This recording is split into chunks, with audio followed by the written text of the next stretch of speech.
We have a very interesting subject this morning, and of course it'll probably be interesting and unsolved when we finish, because it deals with one of the most curious and neglected areas of human research, and that is the magnetic fields, not only of man, but of the universe and of the smallest atom. The beginning of the study of magnetism can be traced back to Egypt, and the staffs and wands of the ancient priests were instruments of magnetic conjuring. Also we find the Greeks used it, and among the Greeks and early Egyptians we have the first understanding of the nature of magnetism. It was used principally in healing. It was well known to Pythagoras, who gave us considerable information on the subject, which was promptly forgotten by everybody else. Then we have little knowledge of it, except through the Arabs. The Chinese were aware of it because of the discovery of the mariner's compass.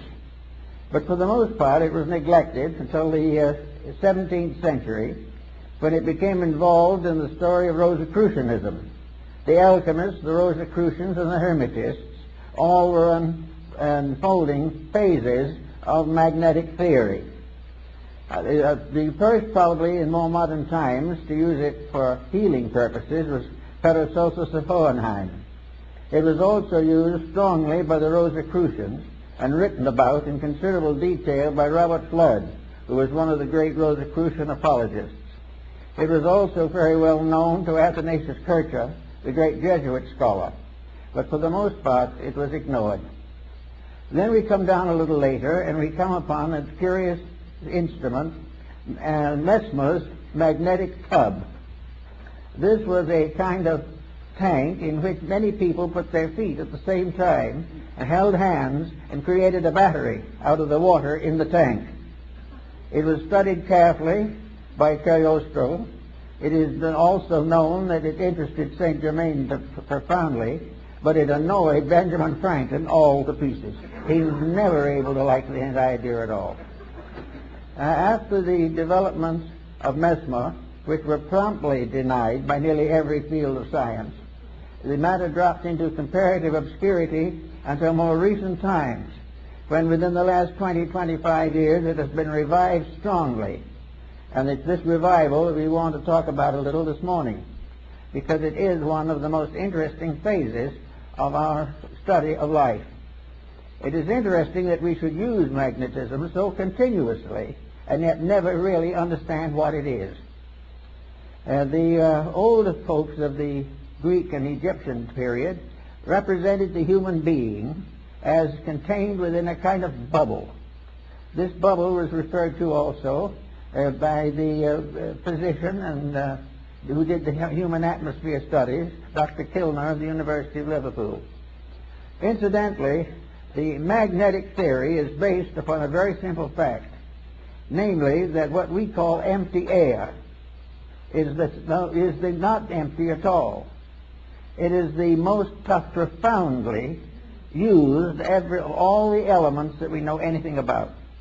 We all live within air and have our being, and we know that if air fails, we die. But what we do not realize is that air is not just some oxygen or helium or something of this nature. Air is something in itself. It is a substance of itself. It is a substance so real and so important that it's almost impossible to estimate it. It is a tremendous field of magnetic energy. The atmosphere carries the magnetism of the sun. Ptolemy of Alexandria was one of the first to recognize the manifestations or emanations of solar light as containing an energy in addition to merely a luminous factor. The study of the magnetic powers of the sun will be more or less clearly understood by the study of the seasons. Winter, summer, spring, and these things have all to do with a magnetic factor in the air. And we think of it only as in trying to explain it as a physical astronomical phenomena, since as the rotation and revolutions of the sun and planets. But each of these planets is a field of magnetic energy. And this energy comes to us through what we call air. Now, what is air, actually? Well, we have scientific definitions of it, but there's something more to it than that. Air is something in itself. It is a substance. It is not only a condition of climate or of weather. It is a basic factor in the contributions which make up existence. One thing we have learned from television is that air transmits. We know, for instance, that we can have all kinds of programs on the air at the same time. And they can come from all directions. And they can overlap and interlap. But each one will remain separately identified as though it was moving in a channel or a circuit of its own. And all these scrambling films, some of which are scrambled inside as well as outside, are working on one atmosphere, and that atmosphere is keeping each one of them in a perfect orbit of its own.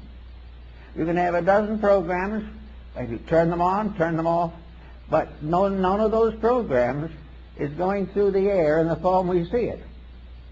We see the murder committed on the screen, and we see it broadcast into a theater somewhere or into a home. But it isn't the murder that's going into the home. The murder has not been visible when it went through the air. Something went through was vibration. And this vibration in the magnetic field can be divided into an infinite complexity of separate emanations. In other words, if we had 1,000 different channels, they could be differentiated in the magnetic field so that each one would be broadcast correctly and properly for whatever it is. Thus we realize there's something out there besides air, something besides helium and oxygen, something besides the ordinary factors we take into consideration scientifically. We are in the presence of a mysterious agent, an agent that is part of everything that we are. Now, studying magnetism as it comes into the human body, we discover along with Tilda that each human body is surrounded by an etheric or energy field. This energy field is sometimes referred to as an aura, but it is not the true aura that we think of in metaphysics. This magnetic field is an area of energy. This area of energy forms an egg-like atmospheric sheath around the physical body, usually extending 3 to 5 feet from it in each direction.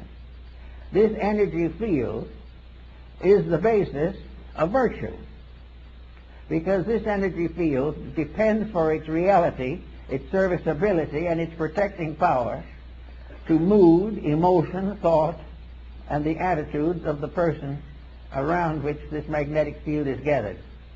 In other words, the individual, if they are normal, if mentally, emotionally, and physically they are keeping the rules, this magnetic field forms a tremendous protection. It is normal, it is healthy, it is constantly able to handle infections and all kinds of difficulties. It will help to heal wounds. It will help to recover the use of functions and organs.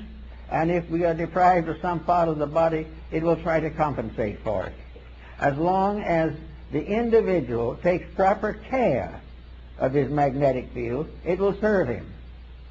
Now, this is a phase of morality that is generally overlooked. It is assumed that these magnetic fields are something you don't pay much attention to. They're there, maybe they'll help a little. But the truth of the matter is that practically the whole survival of the individual depends upon maintaining the integrity of this flow of energy into the magnetic field. This energy comes from the sun. It comes through a mysterious energy tube in the magnetic field. It enters the individual through the crown of the head. It disseminates through the entire body, and it's excreted back again through the lower centers of the body and is recleansed by the solar energy. This is a kind of a little private tank or capsule of life that we are all carrying about with us all the time. Now, the problem of morality in this is very definite. The moment we break rules, we damage that magnetic flow. We have got to keep the laws of nature, and these in turn are the laws of God, or the magnetic field fails.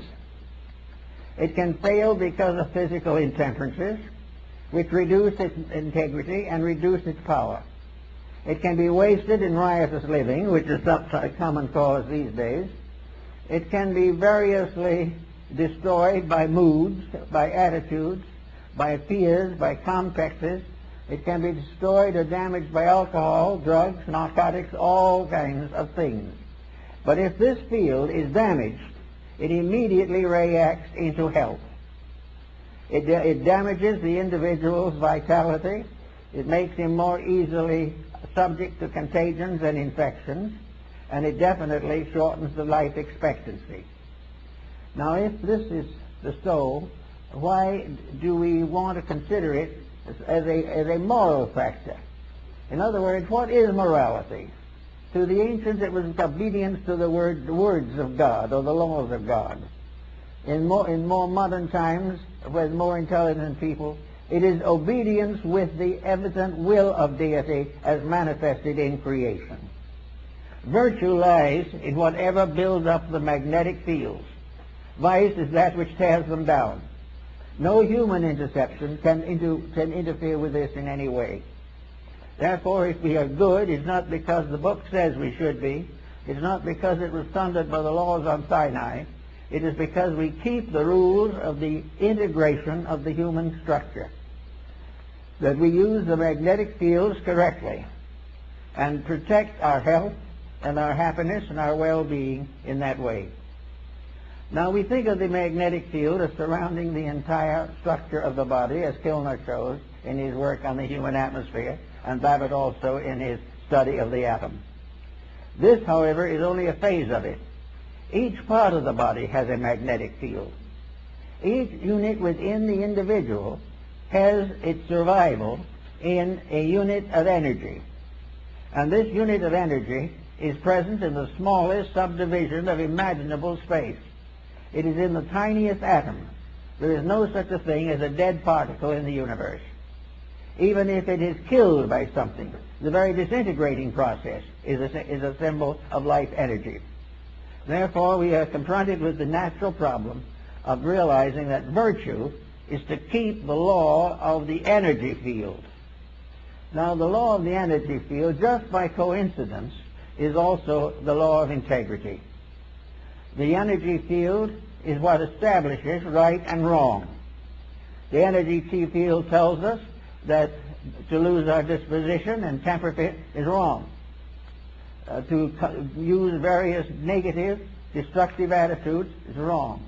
To compromise the principles of right living is wrong. To think badly, to feel unpleasantly, to be engaged in any action or concept which is contrary to the common good damages the magnetic field and therefore is wrong. Selfishness injures that field. Every vice we know, the breaking of any of the 10 Commandments and a number of other rules results in damage to that field. It has nothing to do with nation. It has nothing to do with the ordinary concepts of codes, because the final code itself is based upon the life principle in each part of the human constitution. So we have each little cell has its own moral responsibilities. The stomach has its own magnetic field. The stomach is not simply an organ. It is an organism. It is a living thing within the human body. The same is true of the heart, the brain, the glandular structure, all the organs, the intestines, all the motor system, the nervous system, the endocrine system. These are all entities. They are entities of magnetic unities. They are part of living organisms which are cooperating together for the common good. To abuse one is to damage all. To neglect one is to neglect all. Each of these organs has its own field in the body, and all these fields together constitute the grand magnetic field that surrounds the complete person. Now we go inside of this for a moment to see what we're dealing with. So we go back to Pythagoras, who was very timely in that. He tells us that in Egypt there was a temple in which therapy was the result of this contemplation of symmetrical geometric solids. In other words, the images of therapy were mathematical cubes, octagons, and various forms, dodecahedrons, each one placed upon a kind of altar or pedestal for the contemplation of the sufferer. All were symmetric geometric solids, perfect and complete in structure. To look upon them was therapeutic, because to look upon them accepted their energy as a reality in our lives. Now, these stone solids apparently were not alive. They only gave the impression of value, but actually they were alive. Every form in nature, natural or artificial, has a magnetic field. From the tiniest atom to the greatest galaxy, the magnetic fields are present, and the rules of each of them must be obeyed. Now, if an individual looking at a geometric solid sees in it a perfect proportion, this realization enters into the subconscious life of the person. The imagery of that solid is sent into the consciousness in the form of a benevolent magnetic center. It means that the individual is seeing a harmony, is seeing something in perfect order and perfect correctness. And in visualizing it, wherever we see perfection, it improves ourselves. Wherever we accept discord as inevitable, it injures ourselves. Everywhere looking around us in nature, we see that all natural things are benevolent. It is only when these are abused, mostly by humanity, that these benevolences are lost. So we find that we live in a universe in which everything is in harmony if we are. Now, we can state, of course, that somebody else might be out of harmony, and this could injure us. Actually, it's not quite true. The magnetic field which protects us against any negative magnetic field that does not arise within ourselves. We are not contaminated by other people unless by our very conscious weakness or our intellectual weakness or our emotional weakness we surrender our integrity to the attitudes of other people. If we commit misdemeanors of one kind or another, we are responsible by the effect of these mistakes on our own magnetic field. Now, the magnetic field not only covers this type of thing, but it covers elimination. The intestinal walls, all of this type of thing is damaged, as we know, by hysteria, by various moods. The individual becomes ill because of a bad disposition. Now, we consider this to be just symbol of something that happens that way, but it is not. The individual is sickened by dispositional fault, is sickened because he has damaged the magnetic field of some essential part of his own nature. If he has damaged the magnetic field of his digestive system, he will have dyspepsia. And if the dyspepsia lasts long enough and the magnetic field is thickened long enough, then long enduring chronic ailments can set in. No individual actually is infected entirely from himself, but never completely without himself. All of these unities of facts must be in harmony. Now, in the Rosicrucian philosophy, we had alchemy, the transmutation of various phases of life. Alchemy was a transformation and a transmutation of energies, and these energies are essentially the same ones that we have in magnetism. We therefore have a constant realization that everything we do and everything that we see and have has values of its own. Now, let us pick up a pebble from the beach, and we suddenly realize that we're in the presence of a little stone. Today, there is quite an interest in little stones, all kinds of stones. We are interested in the crystals that form in rocks and all these types of things. But crystals are formed by magnetism. They are formed by a rate of vibration peculiar to a certain element.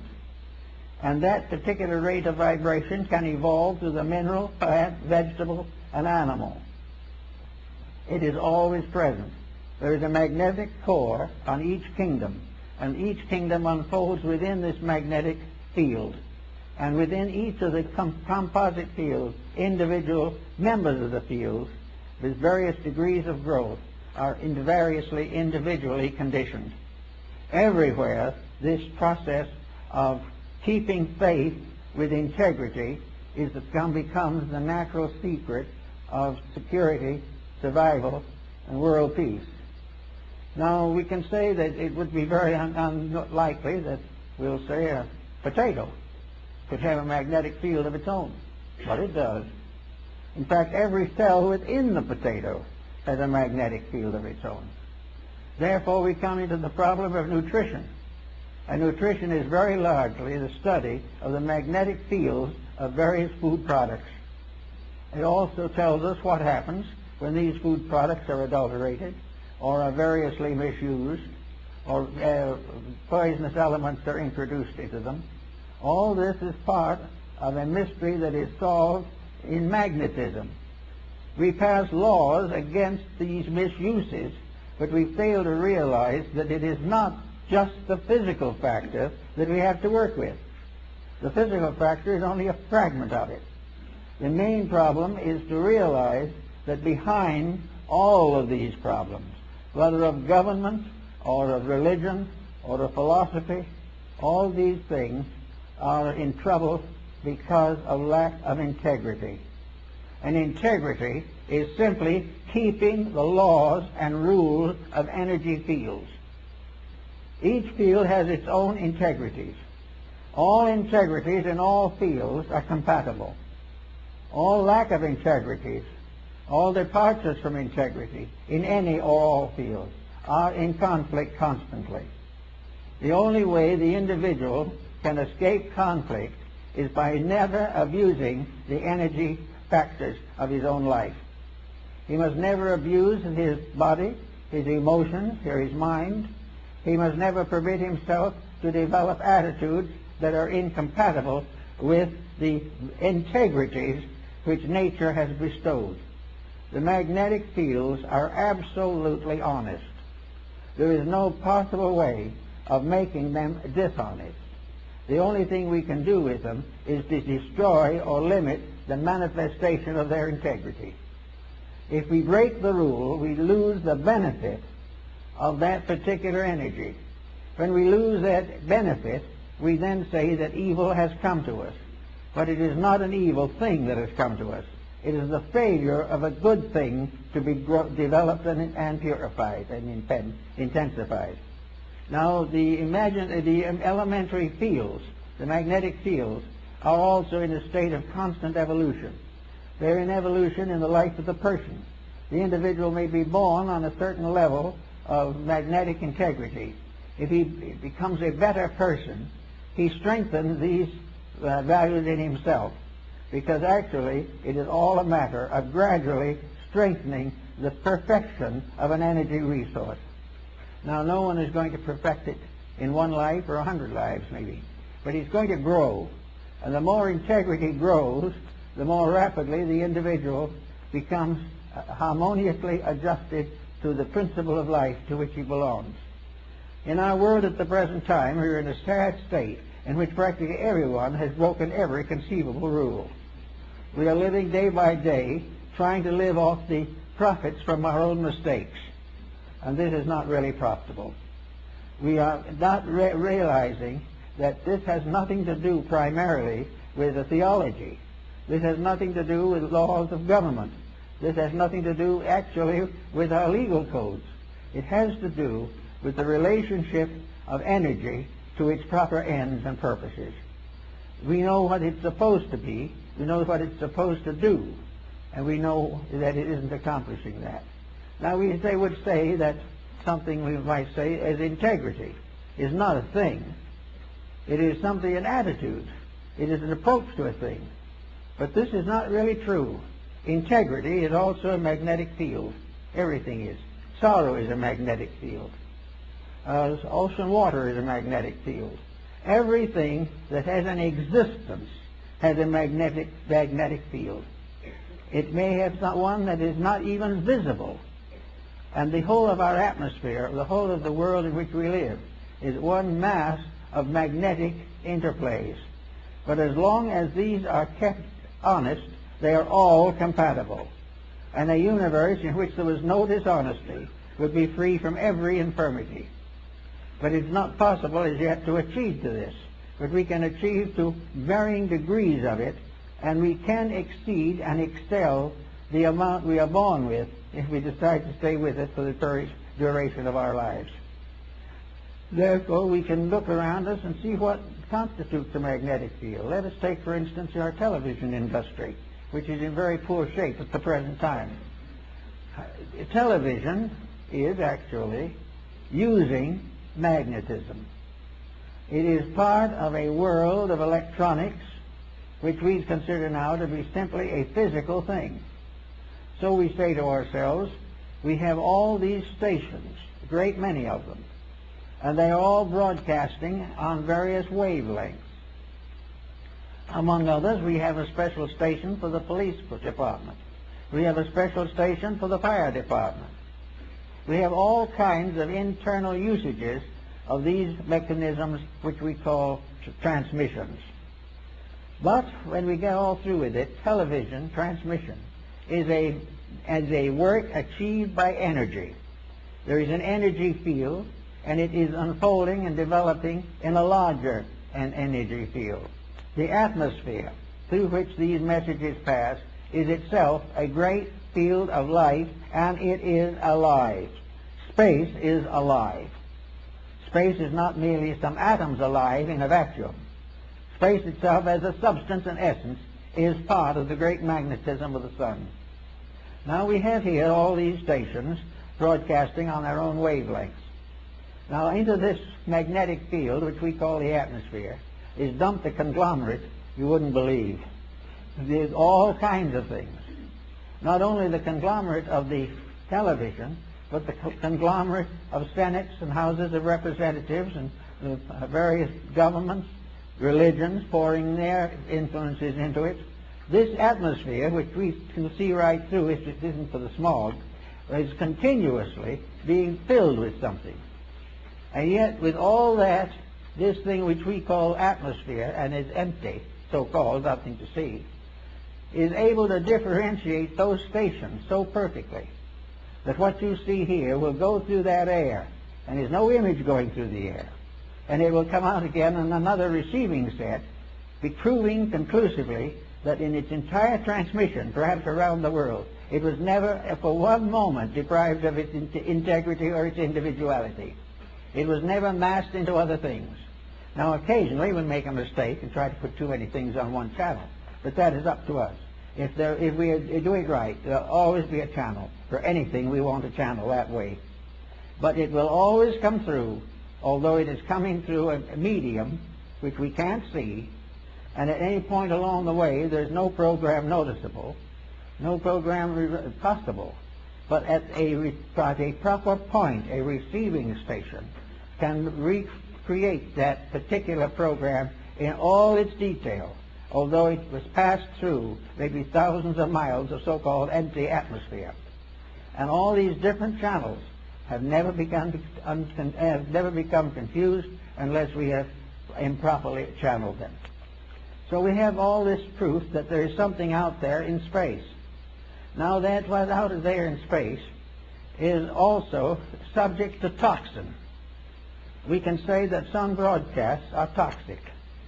We can say that anything that goes through that space, which by vibratory rate is not good, is damaging not only itself, but its recipients, and is also poisoning the channel.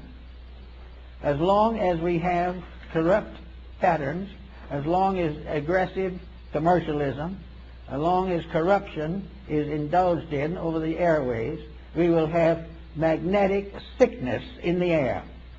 We will have it in the air, and it will permeate our homes, our families, our governments, and our nations. We will sicken that level through which that particular energy flows, so that the energies that we use for communication have their own sicknesses. They have their own vibratory rates. And the problem is the corruption of a communication media does not mean that the individual will have a complete collapse of his system. It will mean only that that part of his system which is turned into that community medium will be damaged. He can go right on, go to church, and build up that one. In the meantime, however, the television is tearing down another energy field. Now, as you tear down these energy fields, which most people don't even know exist or believe in, you are also opening yourself to all kinds of sickness and also all kinds of moral energy decay. You are opening yourself to the corruptions of the life principles which are necessary to maintain you. The moment you damage a level of integrity in your own magnetism, that level of integrity becomes sick. The moment that becomes sick, part of the defense against exterior problems is reduced. The only way in which the individual can be really dominated by anything except himself is when he sells out his own energy and becomes negative to other things.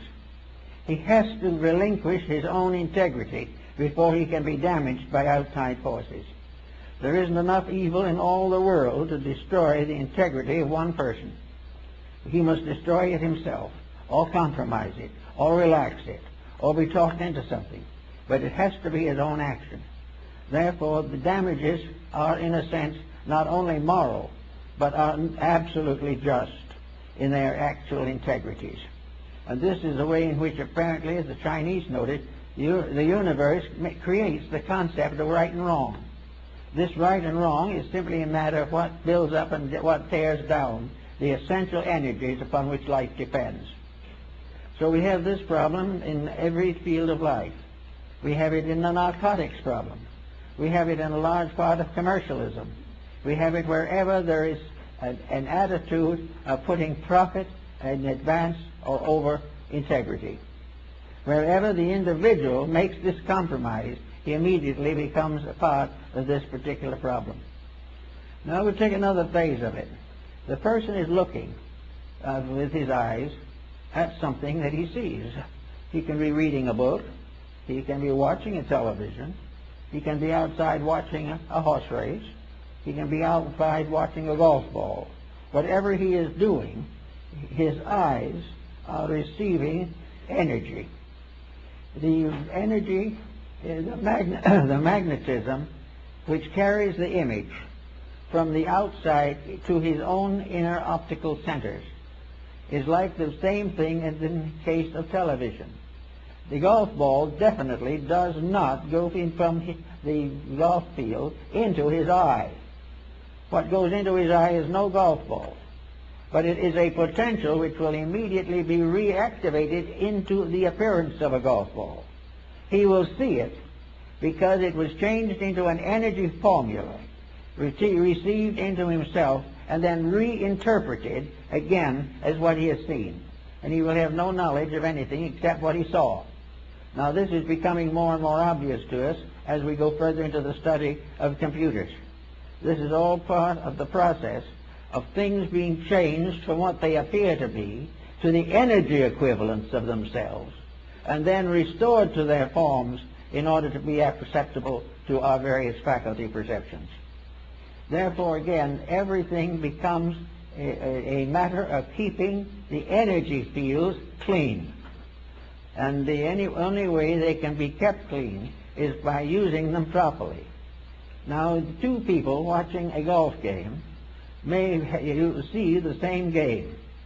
One is interested merely in the fact that it is a recreation. The other person may be very competitive, determined to win at all costs, and perfectly willing to cheat a little if it can win quicker. In the first place, the energy is perfectly okay. The vibrations are normal. But in the second, ulterior motives have entered into the playing of the game. And this is something that is troubling us throughout the sports world at the present time. Practically every sport has been commercialized.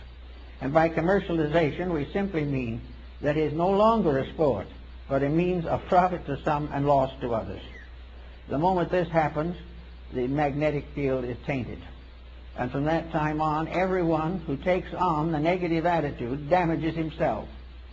Now, 99 people may take it on and damage themselves, but 100th person who does not take it on does not damage themselves, simply because the others do. The idea that damage is contagious or actually infectious is only true if the individual who is the recipient is basically inconsistent with integrity themselves. There is no reason why anyone should recognize the fact that another person is capable of contributing to their delinquency. For it is said definitely that many may fall upon the right hand and many upon the left hand, but the just person shall not be moved. We are all, therefore, wrong when we say that civilization is destroying us. That is not true. What is destroying us is our acceptance into our own inner life of the shortcomings and mistakes that we associate with civilization. We get into a political tangle, and we start hating people, and we start guerrilla warfares.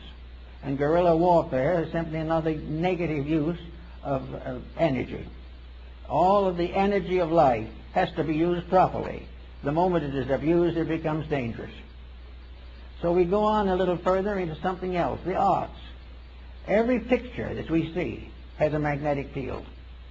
The fact that it apparently is a work of art on canvas or carved in wood and stone does not affect the fact that any form, every form that is integrated is alive. And every form that is alive because of factors brought together in a certain specific pattern. In the case of a painting, it is the life in a canvas, the life in a frame, the life in each twisted tube, and then the life of the artist. Everything, and the object of the picture, everything is made up of living elements. This idea that everything is dead, that can't run around, is a mistake. Everything is alive that can be seen. A chair is alive because it has a magnetic field, and this magnetic field changes with every chair. And yet there is always this problem of what is right and what is wrong. A good chair will always have a good magnetic field. A chair which we destroy by misuse will be destroyed, and we will suffer in our magnetic field for this act of destruction. Everyone is responsible for the destruction of the mistake that he causes. And in every case, the object of that mistake is either nullified or broken down or discredited in some way. So we go on, we take a little look around, and we see pictures. Well, we see the Venus de Milo, the armless wonder, and we wonder if it has any magnetic field. It certainly has. It has magnetic field, and we can revive that field in ourselves every time we think of it.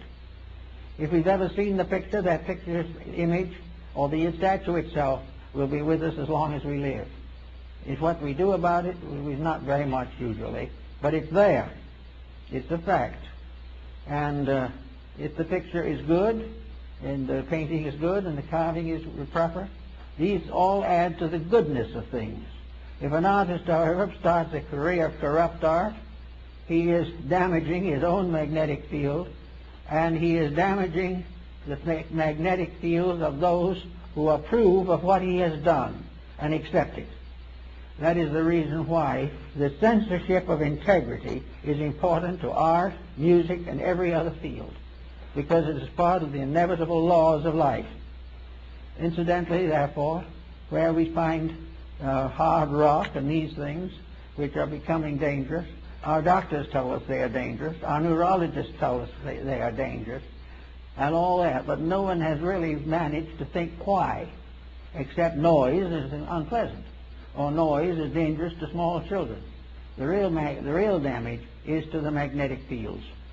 The magnetic field of the small child can be so badly damaged that it can never really recover. Because if it happens before it has the age of consent, before it reaches up to the point where it chooses its own life, it has to be dependent upon someone. And the person upon whom it is dependent is also damaged if they do not demand integrity. Wherever the integrity is damaged, the one who causes the damage is the primary one who must pay. And if the individual causes his own damage, then he is the one that must pay for it. But the damage is not in the building or in the rock or in the stone. It is in the magnetic field. It is in that part of ourselves which we depend upon to maintain our various integrities. Today, neurosis and other emotional ailments are very frequent, and we have to give considerable thought, therefore, to the causes of these things. We look around us and we see a generation which has lost all sense of value because it doesn't even believe in value. It also has been corrupted by the example of a previous generation that has torn down most of the ideals and dreams with which the civilization has been built. The only way we can really get to this would be through a reorganization of our science of energies. We would have to have a full and scientific study of all of the energy fields that are involved in human life. We would have to therefore come to the conclusion that there is no problem in which these fields can be evaded. And as these fields are all essentially right, and the diversion of this to something else is wrong, we then have the basic value of virtue, the basic value of doing it right in the first place, or what we might call a reformation. A reformation is nothing but a reform of the use of available energy. Everything is energy. Atomic bombs are energy. The oil spill in Alaska is energy, waste energy, and abusive energy. All these things. And they all arise from something being wrong in the integrities of life. We have compromised principle by going away from the energy values. So we go back to the individual now, and we find him standing in the midst of his own magnetic field, with his structure protected by the constant radiating force of outflowing energy, an outflowing energy that vitalizes everything from the center outward and nourishes the solar system, which is the human body, from the level of the sun, as in astronomy. The ancient astrologers believed that these energy fields originated in man himself, and that the source of all the energy fields in the human body is the heart, that this is the thing from which all else radiates. Therefore, the most dangerous of all corruption is the abuse of love, abuse of friendship, abuse of integrities, abuse of fidelities, and abuse of those things of benevolence, mercy, and compassion which are associated with the heart. As those energies remain firm, the heart radiating out to the circumference of the magnetic field of the body is completely protective. It will be practically impossible for anything to damage it in the area where it is functioning properly. There may be other functions which is not yet perfected, but if the individual is basically honorable, he will be able to perfect these without too much trouble. Actually, however, if these energies are wrong, if the individual begins to hate somebody, or an individual breaks a friendship from selfishness, or an individual breaks his friendship for advantage or gain, for physical or economic gain, immediately this defense is down. The individual who cheats has lowered his defenses against being cheated in his own turn.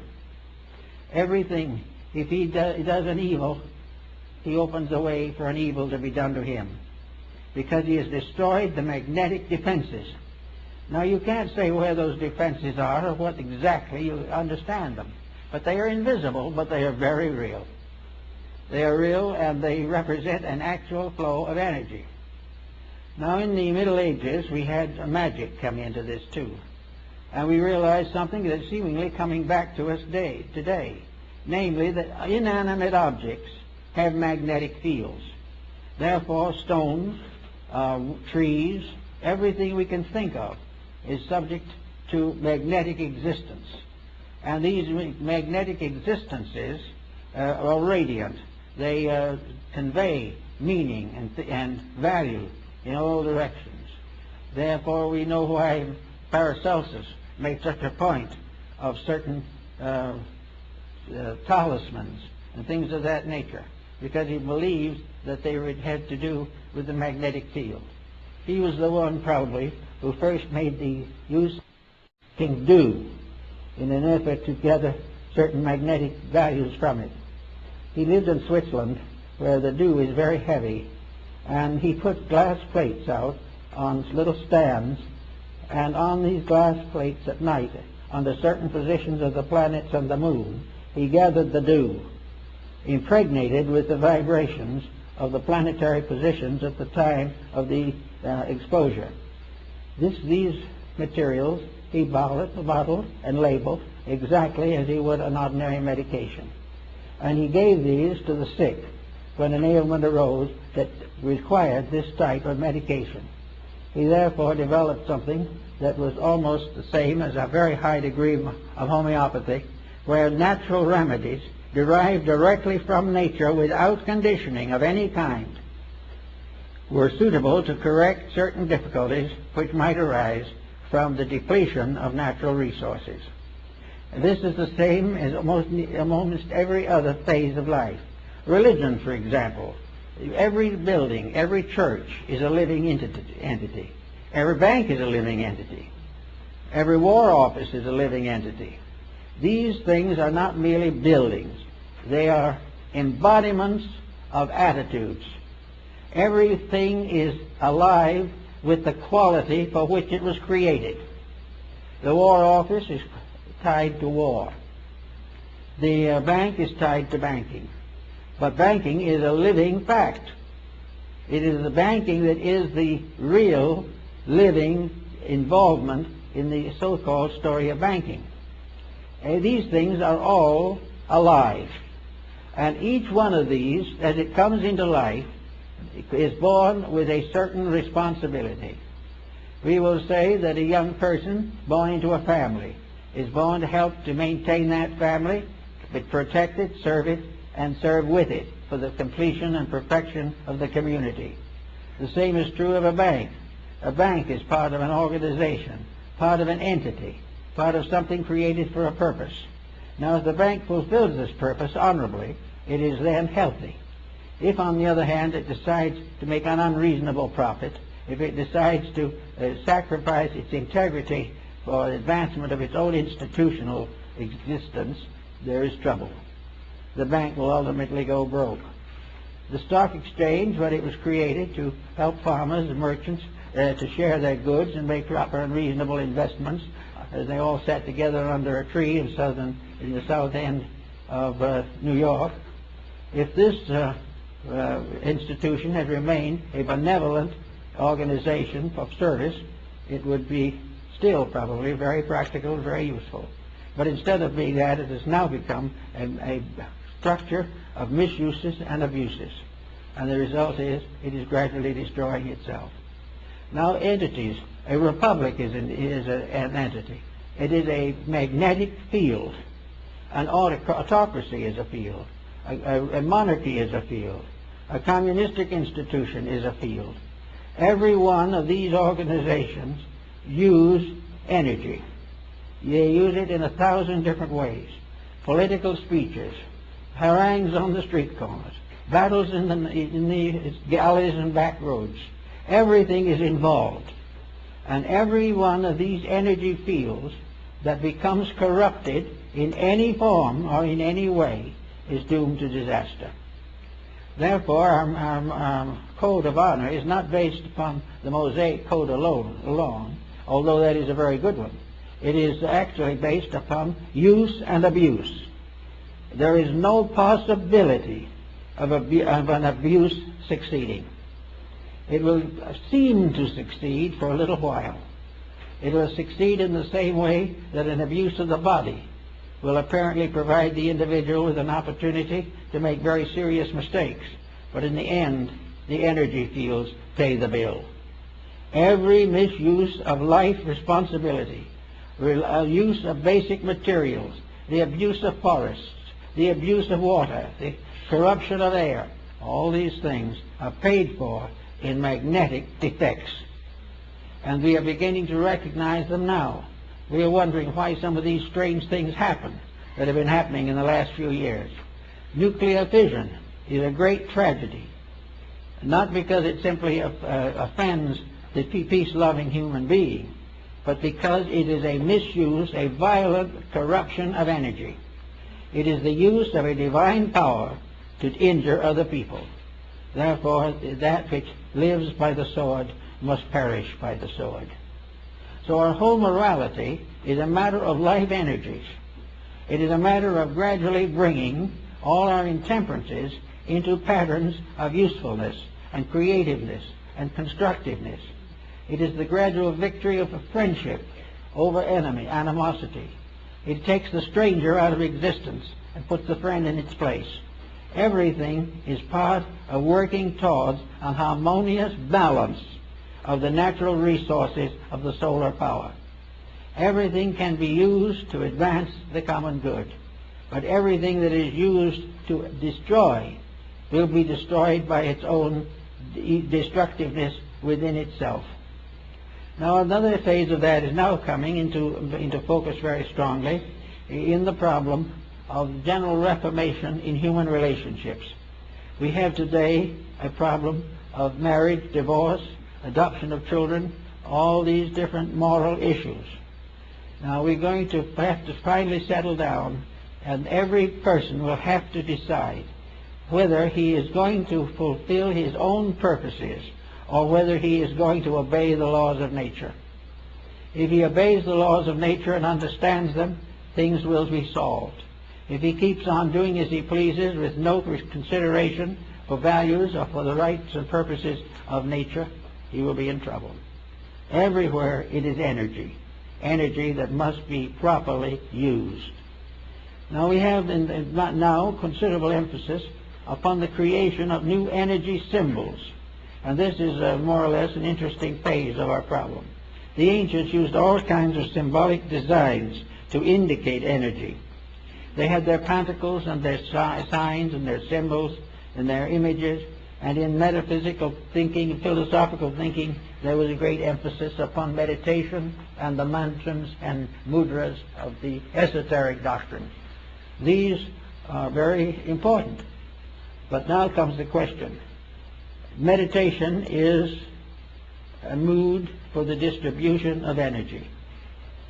The power of meditation has to do with the use of magnetic energy.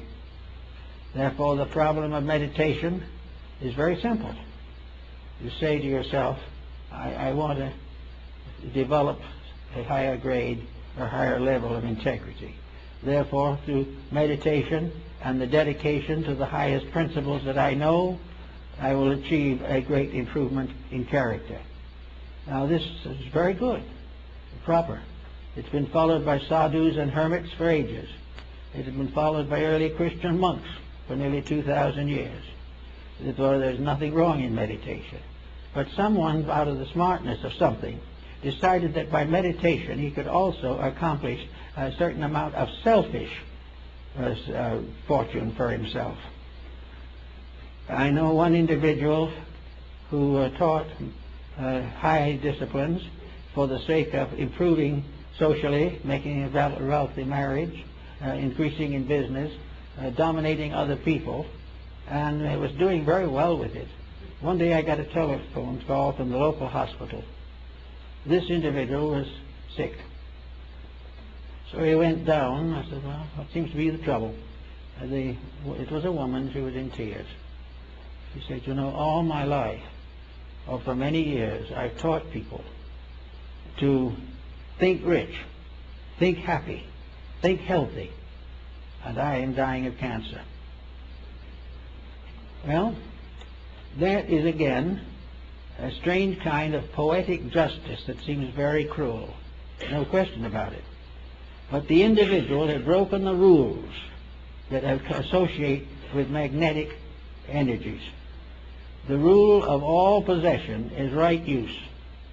The use of all esoteric doctrines and disciplines is for the advancement of the common good. And when we start meditating for a fortune or something, we are headed to trouble. because this is contrary to the proper use of magnetic resources.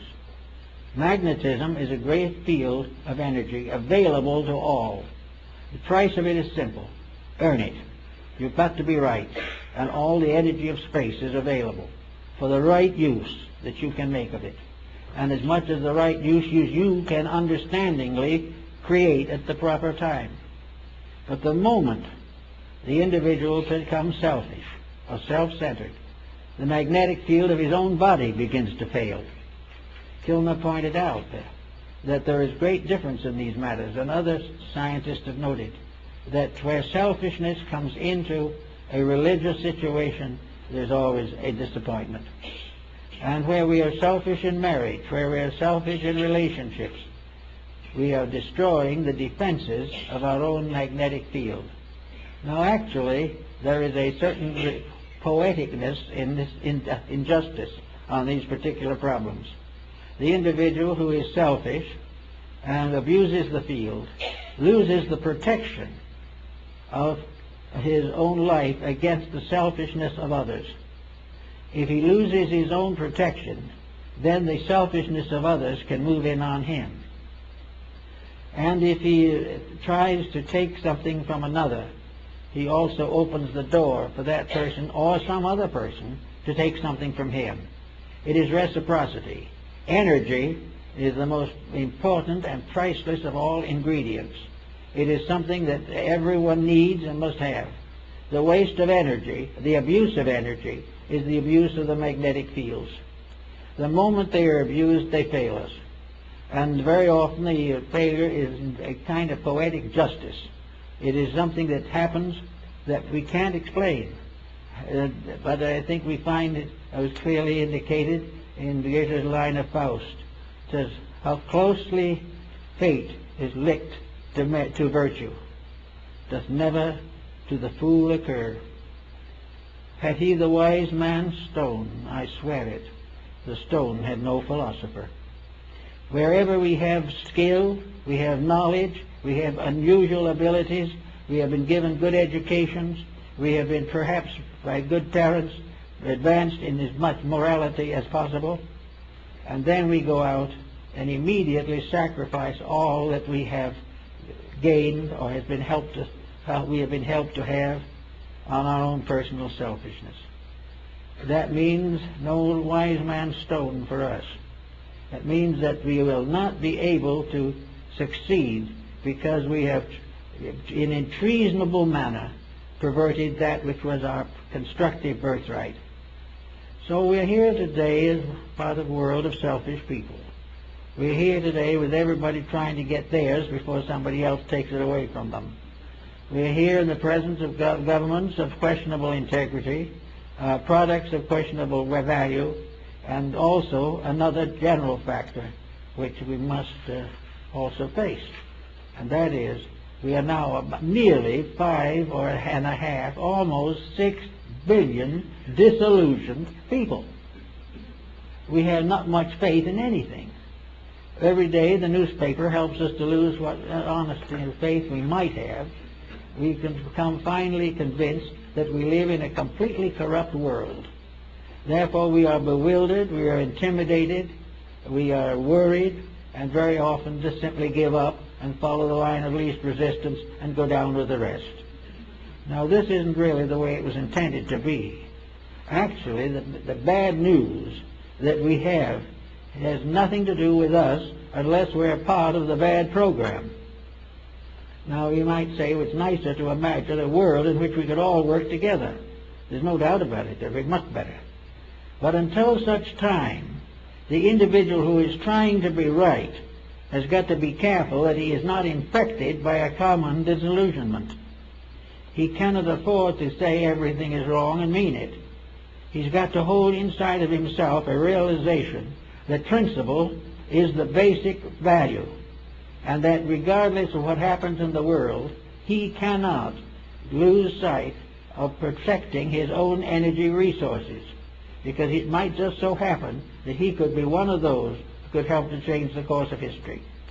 In other words, disillusionment, despair, discouragement, bitterness, anger, frustration, all of these do nothing to the person against whom they are turned, but they do everything to the individual who uses them. Therefore, no matter what we read in the paper, no matter what comes to us over the radio or in television, the individual must retain within himself the realization that there is a great good behind everything, and that that great good will succeed, and that this magnetic field we're talking about, which extends not only through this solar system but through the entire galaxy, decrees within itself by its own immutable process that evil can never win. We must go through certain travail in connection with it. We have to finally learn to our own satisfaction that we can't do it badly and be well off. But until such time, values never change. Never will we be punished for what somebody else does. Never will we be rewarded for the virtues of others. We must achieve these things ourselves through our own efforts, through our own integrities, and through our own dedications. And all of this is added up in a mysterious bank account which is called energy or magnetic resource. It is there to serve us.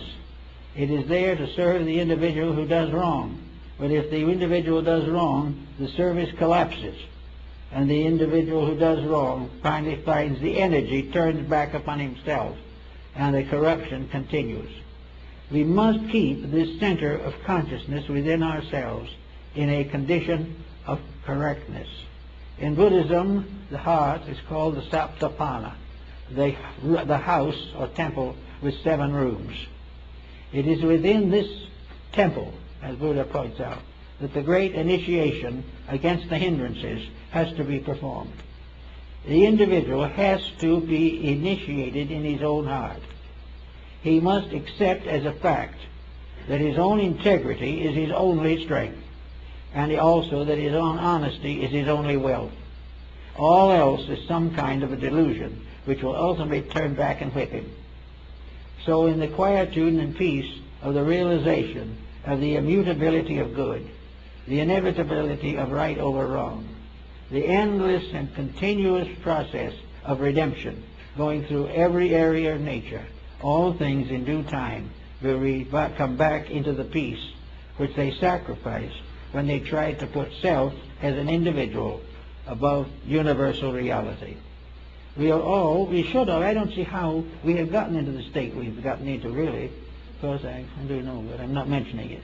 The real fact of the matter is that as we look around us, there's every reason to know that we live in a beautiful world. We live in a tremendous sphere. And we are already beginning to realize that we're destroying it ourselves. It is not some vast cosmic power that says we have to be selfish or that puts a profit against principle. These things don't exist in nature. We know that with moderation, with integrity and dedication, we could all live in peace and another 5 billion could live with us. But the way we are doing, we are sacrificing everything for a bowl of pottage. And if we continue to do this, the energy resources will be reduced. We are worried now about changes taking place in the atmosphere, that the overload that we are throwing against our natural resources is beginning to endanger us. Now we can go under our own skin and see that the same thing is happening inside of us. The overloading of our body with the problems and processes of modern living obviously is going to result in destitution and death. We cannot afford to waste the magnetic field of the body or destroy it any more than we can afford to destroy the one of the earth. If we're going to run out of petroleum someday, we're also going to run out of the ability to recuperate from ailments if we dispose of and waste our recuperative power. The magnetism which helps digestion can be destroyed, wasted by corruption.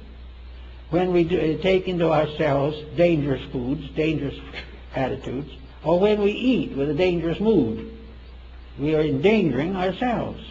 And when the world does these things, the world endangers itself. And we will not be the first civilization, as they said in India, the great mother of the earth. has cast many civilizations from her back.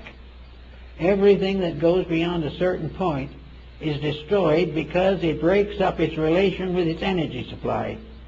It no longer is fed primarily by magnetism, because it's magnetism in the food that feeds us, it's magnetism in the air that we breathe, it's magnetism in the earth that grows our vegetables, and it is magnetism in our souls that makes us hope for good. All the things we want, all the things we believe in, are energy dependent. And the use of energy is the most important thing. Why we go on year after year making all kinds of efforts to feel better, be better, or think better, and overlook the one fact that everything that we think and feel and believe depends upon a life principle, an energy resource, a magnetism of the earth itself. And that while this is destroyed or while this is abused, we will have the earth becoming more and more sterile. We have air no longer fit to believe. We will find the energies we have wasted lost to us forever. All these things require just one new concept, and that is that religion is basically the proper use of resource. It is to use the privileges that we have been given for the greater good of all of us. We have been made gardeners in a beautiful garden, and we've let it go to weed. We have been given a beautiful planet, and we've subdivided it and sold it for profits. The original purpose was that we should become a wonderful group of human beings working together for the good of each other and the glory of the universe. We are being prepared for a bigger job than we have, but we are flunking the examination at the present moment. We are not doing what we should do. Everything that comes along is measured in profit. Everything that comes along is measured in freedom from responsibility, when energy is something that we must be responsible for, or we will waste it forever, or as long as we can. By the time forever comes, there won't be much energy left. But all this is a lesson in the morality of values. It is a lesson in the fact that we are the keepers in a garden. We are the gardeners in the garden of Allah, as the Muslim calls it. This is a beautiful garden that has been given to us, and we're letting it go to weed. We had a beautiful world with wonderful materials, so we dig under the earth and create materials to create war, death, and destruction. We have little gardens that we could have beautiful times sitting under our own palm tree, but we are fighting to take everybody else's garden away from them. And when we finally find a small plot of land that we might be able to use, we find the real estate agents have priced it 10 times its value. All these things are all little things, but they all add up to the loss and waste of magnetic resource. They are the failure of the individual to protect the source of his own life, the source of his own future, and the breaking of the laws and rules by which he must compare his own needs with the needs of others. It is only when we work to protect the toadstool as well as the nation that we can have peace in the world. We must protect the small things, because each of them is a energy resource. The protection of them is against our viewpoint, because we take it for granted that the small should be controlled by the big. That small things, like humble people, are made to be exploited. This is not true. Everything in life is made to be used. Nothing is made to be abused.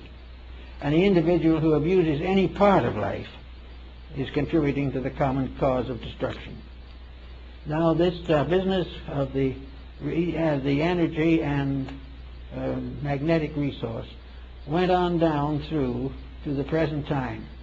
And now we have a new measurement for it, and that is the development of a large group of electrical devices, by means of which it becomes apparent to us that it is possible for the human being to make use of any energy as he sees fit.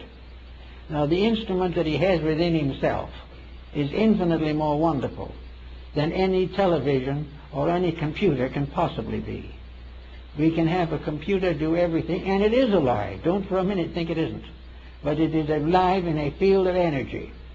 It has a life. It can propagate itself. It can develop itself. It can grow up. It can grow old, and it can die. because it is all part of an energy usage. But in all of these usages, let's remember that the individual is humanity's prime asset. The individual is here to grow. And in growing, he grows by helping everything else to grow. The moment he goes into negative competitive relationships with everything else, he destroys himself. So out of a great brotherhood involving potatoes, diamonds, computers, television, music, everything is part of a magnificent harmonic pattern. But the individual has forgotten or neglected to mature his own inner life.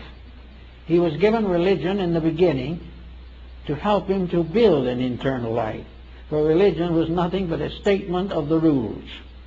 It wasn't a doctrine, it was a statement of the laws that have to be obeyed. Man has gradually disobeyed these rules, and now he questions the reality of religion. But he has never been able to prove that the religion was wrong. It was merely inconvenient. It prevented him from being as selfish as he would like to be. This being the case, he's in serious trouble. But out of all of this, we hope, with the coming of the next century, that we're going to find the real basis of our understanding. We're going to discover the good universe, which we have forgotten existed if we ever knew it. We're going to suddenly realize that galaxies and stars and systems in space are not just simply something out there to provide us with energy to run motors with, or that we're going to solve all the problems of nature if we get a photograph of ourselves standing on Mars. This has nothing to do with it.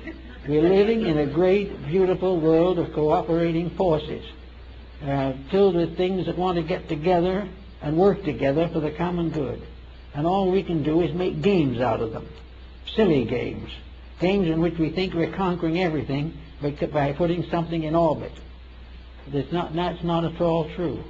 And what really we are looking for is to realize that we conquer or we win or we achieve our goal when we put ourselves in orbit, when we get back again into the rules of the game of life, serve it as it should be served, love as it should be loved, admire the good, protect it, and slowly and quietly outgrow everything that is less. If we can do that, then these resources, these magnetic fields, will supply us with all the energy the world needs for millions of years.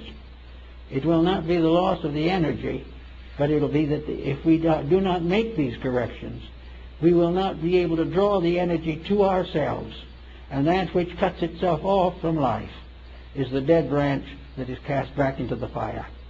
So out of an understanding of energy and the magnetic resources, we go a long way toward solving the present problems. That's it.